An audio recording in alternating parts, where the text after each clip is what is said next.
Suppressing a sinister smile, Iyabo took the poison and awaited the wedding day.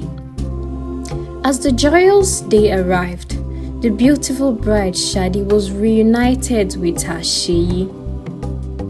Iyabo feigned elegance while masking her deadly intention.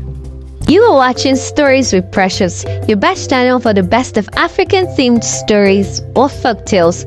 Please subscribe, like, and share.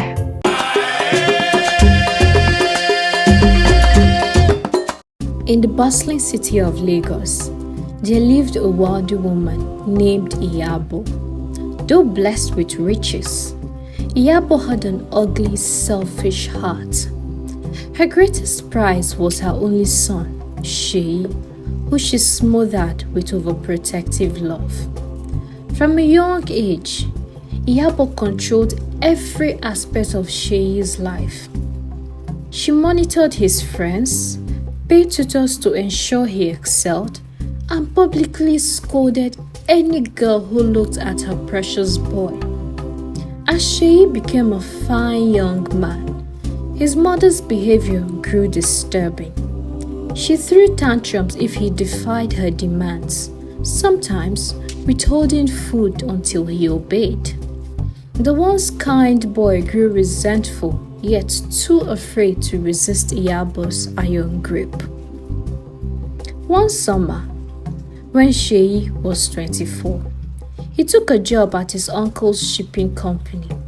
There he met Shadi, a brilliant accountant from a humble family.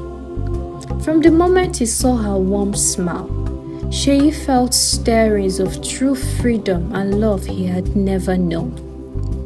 Over the months, Sheyi and Shadi grew inseparable. Shadi helped Sheyi rediscover his authentic self, long buried under his mother's toxic control. When Sheyi told Iyabo about Shadi, she utterly lost control.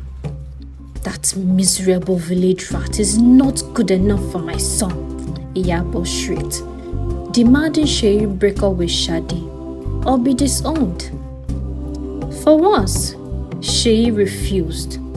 "Mother, I love Shadi. She makes me happier than I have ever been.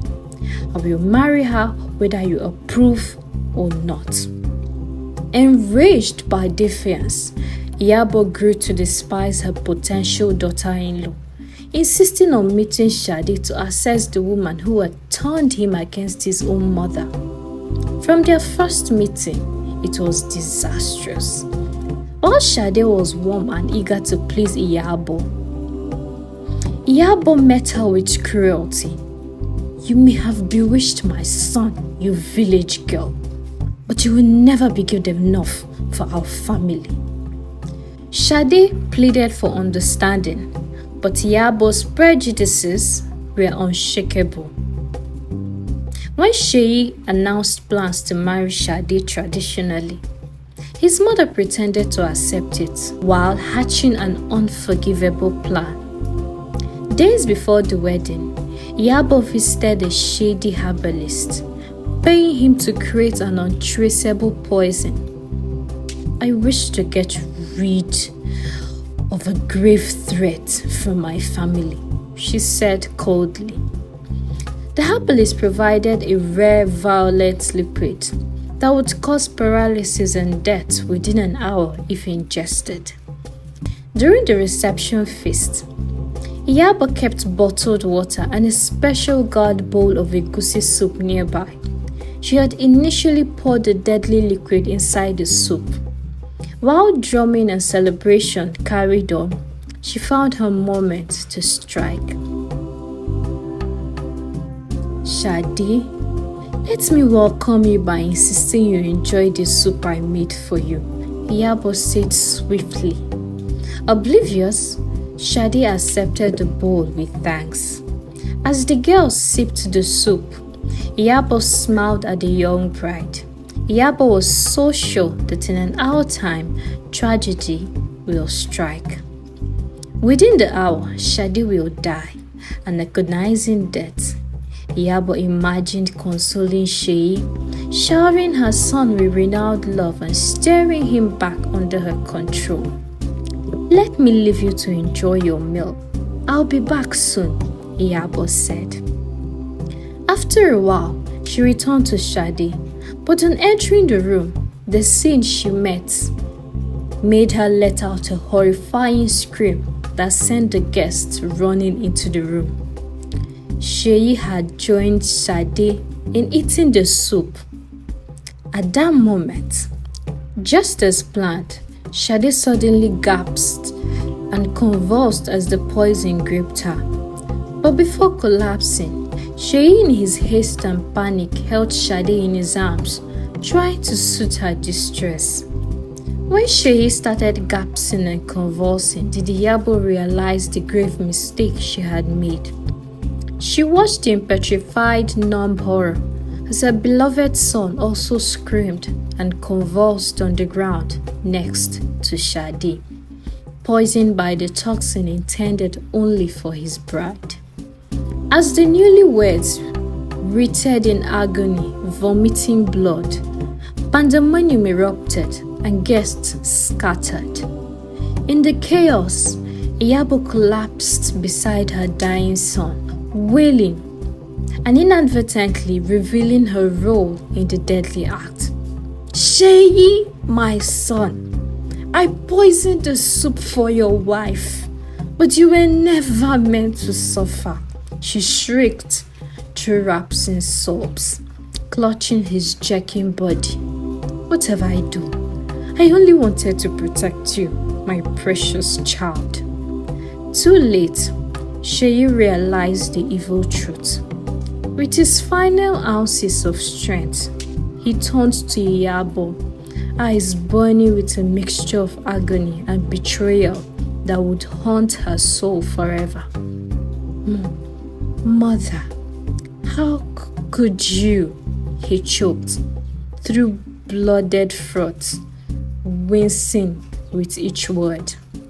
"Because of your selfishness, you have taken the one thing that made me truly happy."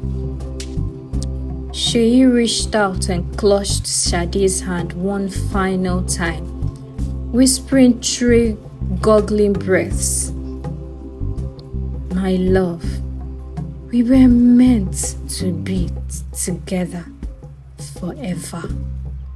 With that, his eyes rolled back as death's cold hand finally gripped him. Shade followed a few agonizing moments later. The two lovers united in tragedy because of one woman's poisonous hatred and jealousy. In the aftermath, Iyabo was quickly arrested along with the unscrupulous herbalist for her unforgivable roles in the double homicide. But no criminal punishment could eclipse the psychological torment she inflicted on herself. In court, damning testimonies from wedding guests recounted how Iyabo had openly cited with resentment towards the bride on what should have been the happiest day of her son's life. Her unspeakable act was confirmed when the egusi soup bowl and bottled poison vial were discovered at the scene by investigators. Despite her vast fortune, affording the best legal defense, Iyabo was swiftly found guilty and sentenced to life in prison. The jail's unforgiving walls closed around her. In a final act of hollow redemption, Iyabo used her remaining wealth to permanently endow a charitable organization in the memory of Sheyi and Shade's shattered lives. She then retreated from the world completely, never to be seen or heard again. In the desolate prison from where she had been confined to swear away her final years, guards and staff avoided Iyabo like a cursed, haunted woman. They would hear only wails and mournful cries echoing from the shadows as the old woman relived her unforgivable sin. Iyabo spent every waking moment of her bleak, torturous, lonely existence weighed down by the soul-crushing guilt over the deaths of her beloved son and his bride, all because of her own selfish, wicked, poisonous prejudices that no witches could cleanse. Years ground forward as Iyabo turned from a once regal aristocrat to a disheveled, broken recluse, forced to confront the sickening consequences of her despicable actions through every agonizing day. Even as her wealth financed positive change through charity, allowing her a chance at redemption, it brought no peace to her tormented spirit. One day, the former socialite turned ghost of a woman sat hollowed and frail in her prison cell. Her gnarled hands gripped tight to the tarnished jewel and coral beads that once adorned her beautiful daughter-in-law on her wedding day. The few material possessions linking her to the lives she had destroyed. As the sun set over the distant Lagos skyline, bathing the federal prison in a fiery burnished glow, shining through the only single window which was mounted high above in Iyabo's prison cell.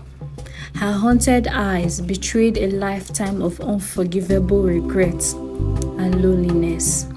She raised her head to the fading light. Sheyi, my son, she wheezed in a meek, withered raps. I dream of you every night. You and Shade, together at last, where my hatred cannot taint your bond. I took everything, she said with her last breath as she closed her eyes to eternal darkness. Stories with Precious, your best channel for the best of African-themed stories or folktales. Please subscribe, like, and share.